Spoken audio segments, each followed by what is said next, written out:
क्या ये जो पोस्ट रिएक्शन था, क्या वो भी डिग्निफाइड था? इस पर भी मैं बात करूंगी, लेकिन मांडवी गुप्ता हमारे साथ, हमारी एक दर्शक जुड़ रही हैं लखनऊ से। मांडवी, आपके पास बाद में आऊंगी। राहुल देव जी हमारे साथ जुड़ गए हैं। राहुल जी, जो हुआ वो जांच का विषय है, निंदनीय है, उसके ऊपर जांच होनी चाहिए, लेकिन जो हुआ उसके बाद सूबे के सीएम के बयान, लगातार ऐसे लापरवाह बयान आना कि बात का बतंगड़ बन रहा है, कोई जान को खतरा नहीं था, हमला हुआ तो नहीं है, मेरे काफिले में भी अवरोध आ जाते हैं, कोई बड़ी बात नहीं है, ये और ज्यादा मामले को उनकी संजीदगी दिखा रहे हैं, उनका रवैया दिखा रहे हैं देश के प्रधानमंत्री के, पीएम की सुरक्षा को लेकर।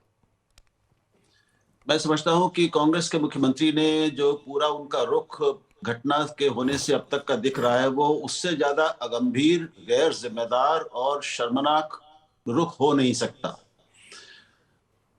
उतना ही गंभीर और मैं कहूंगा कि शर्मनाक रुख हमारी सत्तारूढ़ पार्टी यानी बीजेपी भी दिखा रही है। तो मैं किसी एक को दोष नहीं दूंगा, दोनों ही पार्टियां इस समय जो कह रही हैं और जो कर रही हैं वो हमें चकित करने वाला है और बहुत दुखी करने वाला है।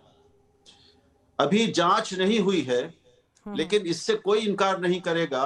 केवल कांग्रेस के लोगों को, जिनको ये ड्रामा लग रहा है और उनको ये कहने में संकोच भी नहीं होता एक प्रधानमंत्री के बारे में, उनको छोड़कर शायद कोई नहीं कहेगा कि ये बेहद गंभीर घटना थी। इस तरह की भारत के इतिहास में इस तरह की घटनाएं मेरी जानकारी में तो नहीं है। हालांकि कांग्रेस के कुछ प्रवक्ता बता रहे हैं कि फला तारीख को पहले भी 3 बार हो चुका है प्रधानमंत्री के काफिलों के साथ इस तरह का। मेरी जानकारी में उस तरह की मेरी स्मृति में नहीं है।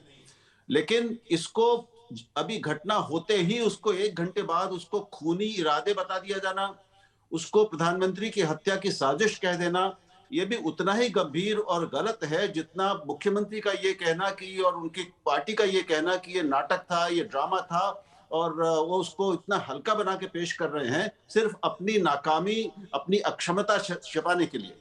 मेरे पास 1-2 प्रश्न है कांग्रेस के मुख्यमंत्री के लिए, शन्नी साहब के लिए।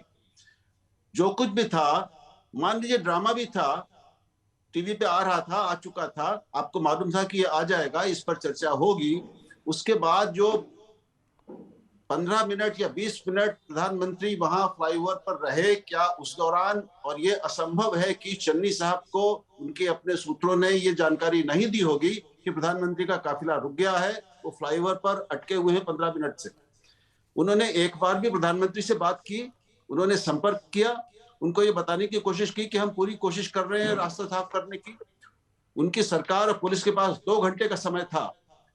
रूट जो वैकल्पिक रूट था, रास्ता था, उसका पता था, वो पहले से तय था। 2 घंटे का था समय पूरी पंजाब पुलिस के पास उस पूरा इंतजाम करने का। कौन से इंतजाम थे? वो डीजीपी साहब, पंजाब के डीजीपी वहां पर उस समय मौके पे मौजूद क्यों नहीं थे? क्योंकि उनको प्रधानमंत्री के साथ होना चाहिए, अंतिम जिम्मेदारी उनकी है। स्थानीय पुलिस के हाँ कहने पर, गो अहेड करने पर ही एसपीजी प्रधानमंत्री को आगे बढ़ने की इजाजत देती है। अंतिम जो होता है कि हाँ, जो क्लियरेंस है वो स्थानीय पुलिस की होती है।